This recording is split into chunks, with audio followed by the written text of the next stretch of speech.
오늘 중장년 아르바이트에 관해서 이야기하고 있는데요. 이어서 가보겠습니다. 어떤 분이 이런 이야기를 했어요. 자기가 조직 생활을 지금 이제 거의 한 30년을 하다 보니까 더 이상 조직 생활 하고 싶지가 않다. 그래서 이제 실업급여 끝나고 나서 본인이 이제 하고 싶었던 계속 이제 알바 자리가 나오면은 이제 어플라이를 했는데 그 일이 뭐냐면 영업 쪽의 관리 업무예요. 영업 쪽 관리. 이분이 했던 게 이제 주로 경영 쪽의 어떤 관리자 업무를 쭉 오래 해왔기 때문에 본인은 하루에 한 4시간 정도 되는 일을 많이 찾았대요. 그냥 뭐 다른 좀 험악한 일보다 사무직에서 할 수 있는 좀 파트타임 잡을 찾았는데, 그래서 찾아서 이제 4시간, 오후 2시에 출근해서 6시에 퇴근하는 4시간 알바 자리를 이제 찾았는데, 그 면접하러 갔을 때 이렇게 물어보더라는 거예요. 그러니까 왜 알바를 하려고 하냐? 지금까지 조직생활을 한 30년 하다 보니까 풀타임 잡으로 하기는 어려워서 하게 되었다. 그래서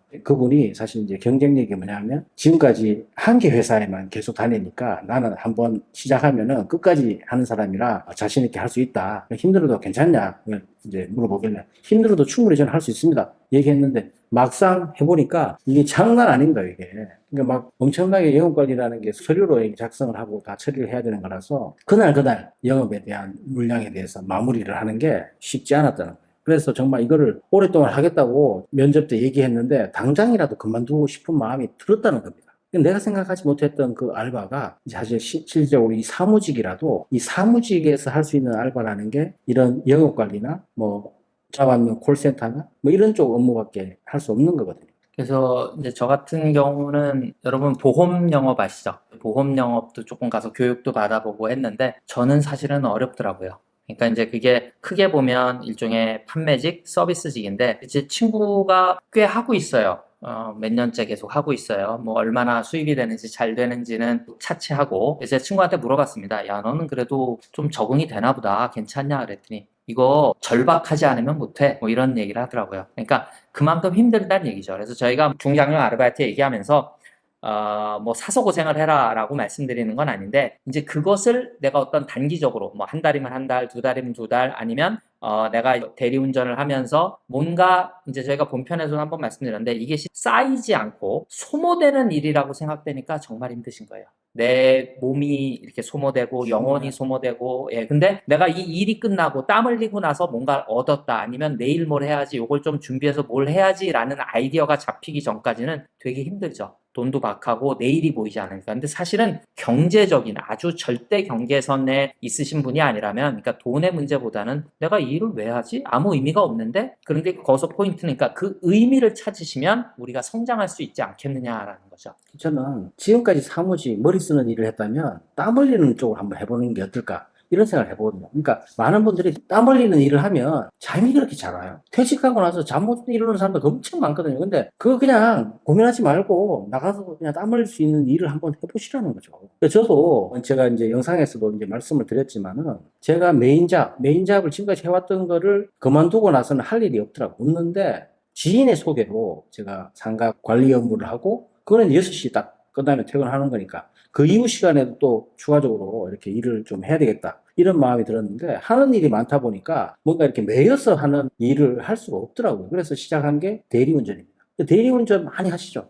요즘 서울 시내에 나가면은 야간 시간에 나가면요 한 15만에서 20만 명 정도가 서울 수도권에 대리운전 하신다는 거예요. 그런 것처럼 엄청 많은 분들이 하시는데, 그 이유가 물론 대리운전이라는 게 사실 좀 어떻게 보면 이제 음주하신 분들 편안하게 모시는 서비스 업무인데, 이게 사실 이제 내가 내 마음대로 시간을 좀 조정해서 할 수 있다는 장점이 있습니다. 그에 대한 장점이 있기 때문에 저도 이제 시간의 활용, 또 인풋 대비 아웃풋 이런 거 다 따져서 이제 시작한 일이지만, 그 일을 통해서 단순히 소득적인 부분뿐만 아니라 이 일을 통해서 제가 배운 게 너무 많아요. 이 일을 통해서 내가 정말 지금까지 잘못 살아온 것들, 이런 것들도 너무 많이 보이고, 비가 막 내리는데 돈 1,000원이 아까워서 그냥 막 그 비 맞고 걸어갈 때, 그때는 정말 이 눈물이 날 정도로 이 몸도 힘들고 막 마음도 힘들고 막 정신적으로 힘들었는데 왠지 깨끗해진다는 느낌이 들었어요. 그런 것을 한번 경험하셔야 하니까 상처 있고 저희가 또 회복하고 조금 성장하고 또 상처 있고 조금 회복하고 성장하고 그런 과정이 없이는 어떤 사람의 인생도 크지는 못하는 것 같아요. 이제 그 성장이 있어야 저희가 원하는 어떤 경제적인 대가도 따라오는 게 아닌가 싶어서 저희가 이런 말씀을 드리는 거예요. 그 과정이 없이 나는 돈만 벌고 싶다. 그 과정이 없이 편안하고 싶다. 세상은 되게 불공평하게 느껴지고 불공평하다고 저도 생각합니다. 하지만 그것을 결국은 이겨낼 수 있는 것은 불공평함이 조금 나아지도록 우리가 바꿔야 하는 것도 있겠지만 당장은 내 개인적인 차원에서 과연 이것을 내가 어떻게 받아들일 것인가 하는 것에서 한번 내가 상처받고 내가 교만하진 않았는가? 내가 조금 많은 돈을 혹은 내 생각했던 것보다 노력에 비해서 괜찮은 수입을 얻는다고 해서 거기에 너무 안일하게 안주했던 것은 아닌가를 한번 되돌아보는 시간이 조금 필요하지 않을까 싶습니다. 제가 최근에 본 책에서 특히 퇴직하고 나서 새로운 일자리, 그러니까 이게 좀 적용이 될 만한 내용이 있어서 한번 소개시켜 드리는데요. 이 재창조의 로드맵입니다. 이 재창조라는 게 내가 지금까지 쭉 살아왔던 인생 그 전반과 인생, 앞으로 살아가야 될 인생 후반을 봤을 때 뭔가 이 재창조를 해야 되는 거예요. 그러니까 내가 이어서 경력을 쭉 살려서 인생 후반을 산다? 거의 없습니다. 없고 새롭게 내가 재창조를 해야 된다. 재창조의 로드맵 4가지 S예요. 첫 번째가 뭐냐면 search입니다. search. 탐색하는 거예요. 탐색.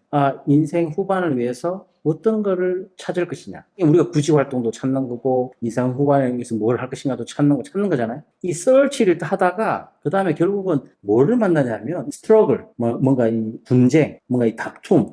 이 스트러글인데 이 누구랑 분쟁과 다툼이냐면 나의 내적인 것과 분쟁하고 다투는 거예요. 내가 지금까지 쭉 살아왔던 전혀 되돌아갈 수 없는 과거와 지금 현재 시점에서 앞으로 펼쳐질 미래의 불확실함. 이 사이에 끼어 있는 상태에서 내가 어떻게 해야 되지? 이런 내면과 이제 스트러글을 하는 거죠. 이 스트러글을 할 때 내가 뭔가 대리운전을 했어, 아니면 뭐 서빙을 했어, 뭐 설거지를 했어, 이런 과정, 아니면 또 다른 여타 과정, 아니면 자원봉사를 했어, 이런 과정을 통해서 나는 이제 이거 못하겠어. 그 다음 단계가 스탑입니다. 더 이상 지금까지 해왔던 건 나 못하겠어. 이런 사람도 있죠. 스탑으로 끝나는 경우도 있어요. 근데 재창조를 하려면은 이 스탑 단계가 아니라 뭔가 내가 이 불확실한 미래에서 지금까지 내가 이런 놈이었구나. 내가 잘못 살았구나. 이렇게 느껴지면서 뭔가 하나씩 내려놓고 좀 편안해지잖아요. 편안해질 때 4번째 S인 솔루션이 생긴다는 겁니다.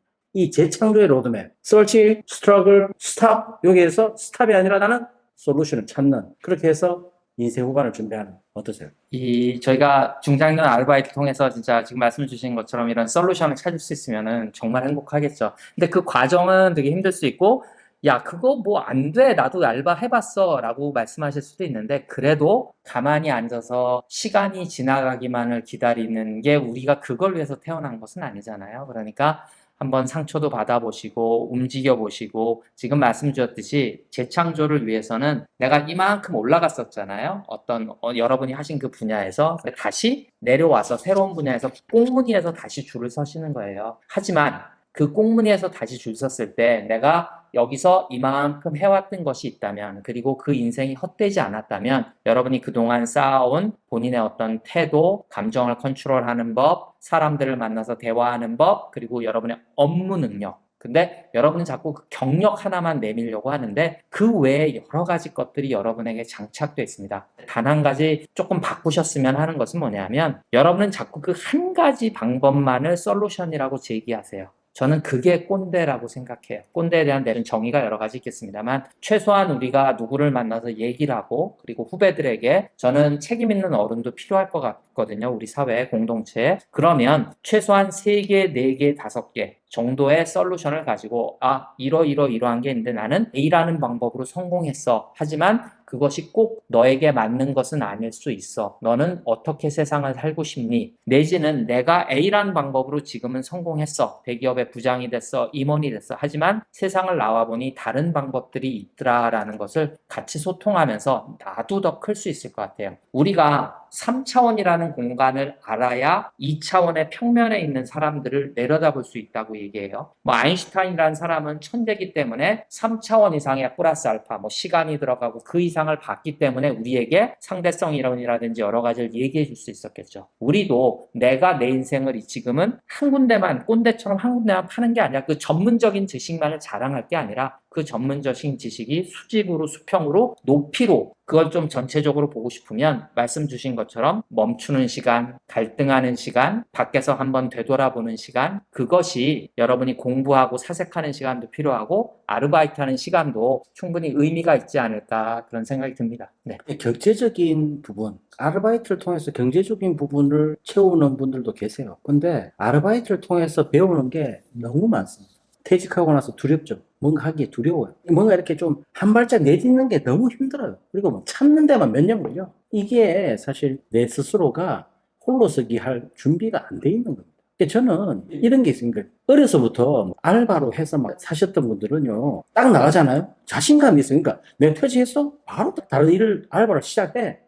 와, 저 부럽더라고요. 근데 저도 이제 그 어려서 알바를 좀 했어야 되는데 못 하다 보니까 나이 들어서 그렇게 막 하게 된 건데 사실 그 시간이 정말 소중한 시간이지 않았나. 저는 이 아르바이트는 경제적인 부분을 채우는 것도 있지만 지금까지 내가 살아왔던 방식을 한번 되돌아보는 시간이 되지 않을까 이런 생각을 많이 하거든요. 그렇죠. 그러니까 저희가 흔히 얘기하는 뭐 똑순이, 생활력이 강하다 이런 것들이 이제 강점으로 작용하는 어렸을 그래서 뭐 그런 말이 그래서 있는 것 같아요. 뭐 어렸을 때 젊었을 때 고생은 뭐 사서도 한다. 많은 경험들. 그러니까 근데 설사 나는 그런 경험이 없다라고 말씀하시더라도 우리 대부분의 경우는 군대 갔다 오잖아요. 뭐 천리행군 같은 거 한번 하고 나면 왠지 뿌듯하고 세상의 모든 일 할 수 있을 것 같고 그런 자신감 생기고 여러분이 살아온 인생이 지금 3040, 4050이라고 하면 충분히 있을 거고 그런 전문적인 능력이 있으셨기 때문에 지금까지 사회에서 퇴직의 그 순간까지 마치신 거고 근데 퇴직했다고 해서 우리가 아직 은퇴하는 건 아니잖아요. 그리고 그 은퇴를 어떻게 영예롭게 맞이할 것인가 라는 부분에 있어서 뭐 그렇다고 해서 저희가 꼭 아르바이트를 해라 강요한다 아르바이트만이 길이다라고 말씀드리는 건 아니고 대부분의 경우 앞에서 말씀드린 아르바이트의 이런 단점들 그리고 대한민국의 문화가 갖고 있는 약간의 아직도 많이 깨졌다고 합니다만 유교적인 문화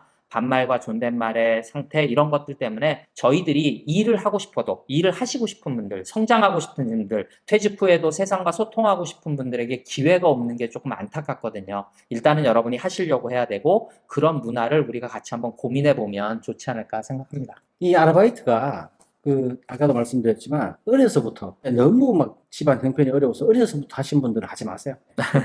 쉬시고, 지금 제가 아르바이트를 말씀을 드리는 이유는 그분들 어려서부터 어른이 다 돼가지고 다 이 생각이 깊고 뭔가 이렇게 일하시는 거에 대해서 훨씬 마인드 자체도 훨씬 더 좋다고 저는 생각을 하는데, 그 아르바이트가 단순히 돈을 소득활동 이상의 효과가 있다는 거. 그 다음에 퇴직하고 나서 내가 뭐든지 한번 해보잖아요. 해보면은 자신감이 생겨요. 이 자신감이라는 거는 결국은 에너지의 문제인데 내가 얼굴에 나타나는 겁니다. 내가 정말 돈 지금 50만 원, 100만 원이 없어. 그럼 어디 가가지고 형 나 이 50만 원 빌려줄래? 이런 소리 하지 말고 내가 뭐 딱 나가잖아요. 150만 원, 200만 원 뭐 해든지 번다니까요. 그럼 자신감이 생기지 내가. 저희가 왜 눈이 빛난다고 얘기하잖아요. 그러니까 이제 세상에 많은 걸 보고 많은 걸 경험하고 진짜 밑바닥을 간접이 됐던 직접이 됐던 그러니까 너무 힘들게 뭐 저희들도 우리 애청자 여러분들이 너무 힘들게 고생하고 이러는 걸 바라지도 않을 뿐더러 또 그 기간이 길어지지 않았으면 좋겠습니다. 이제 그런 차원에서 이 아르바이트라고 하는 것이 저희 채널 이름처럼 내가 자리 잡는데 특히 퇴직 이후에 저희 본편에도 많이 나옵니다만 딸아이가 던진 한마디가 상처가 되고 배우자가 던진 한마디가 상처가 될 때 그때는 결국 그 상처를 어떻게 풀고 내가 다음 단계로 어떻게 도약할 것이냐 그때는 이것저것 가리지 마시고 나의 절박함을 가지고 절박함을 무기로 여러분 능력은 다 있으신 거예요. 그 절박함을 무기로 한번 바닥부터 한번 그 일을 평생 하라는 게 아니라 내가 얼마나 거기서 지나온 삶을 좀 돌아보는 시간을 되면서 남들은 이 알바가 시간 낭비다, 소모되는 시간이라고 하지만 내가 그 안에서 무엇을 쌓을 것인가, 무엇을 얻어갈 것인가, 경제적인 것 플러스 그러면 지금 말씀 주신 것처럼 기회가 와서 제2의 어떤 취업이라든지 어떤 창업이라든지 세상과 다시 부딪힐 때 큰 힘이 될 수 있다는 거죠. 그런 차원에 소개해드린 겁니다. 과정이에요, 과정. 아르바이트도 과정이고 인생 후반을 살아가는데 그러니까 경제적으로 너무 넉넉해. 뭐 연금도 빵빵 나와. 안 하셔도 됩니다. 그런데 그렇지 않다면 이거를 통해서 내가 인생 후반을 준비하는 그 과정에서 내가 조금씩 이렇게 좀 정신적으로 성숙해 나가는 그런 시간이 될 수 있을 것 같거든요. 지금까지 실행력이 답이다. 아르바이트에 대해서 말씀을 드렸는데 어떠셨는지 모르겠어요. 너무 좀 좋은 시간. 너무 과격하게 말씀드렸나? 저희들만 좋았는지 모르겠는데 힘듭니다. 뭐 보상은 적고 그렇지만 뭐 저희가 잠깐 우리 긴 인생에서 그리고 퇴직 이후에 많은 것들을 꿈꿀 수 있는 시간에 약간 잠깐의 뭐 템플스테이 같은 거 아니면 뭐 기독교로 따지면 뭐 기도원을 잠깐 간다 뭐 이런 마음으로 뭐 현실은 그렇지 않지만 조금 자신을 돌아보는 시간을 좀 가지시면서 그것을 가지고 재도약할 수 있는 기회로 아르바이트가 됐던 진짜 막노동이 됐던 어떤 험한 일이라도 한번 움직이셔야 자리가 만들어진다. 자리는 기다린다고 주어지는 게 아니라 우리가 찾아가야 된다. 뭐 그런 차원에서 한번 말씀드려봤습니다. 네. 최 PD 이야기처럼 우리 그냥 있지 말고 도서관 가지 말고 한번 해보자고요. 실행력이 답이다. 아르바이트 한번 도전해보시는 건 어떠실까요?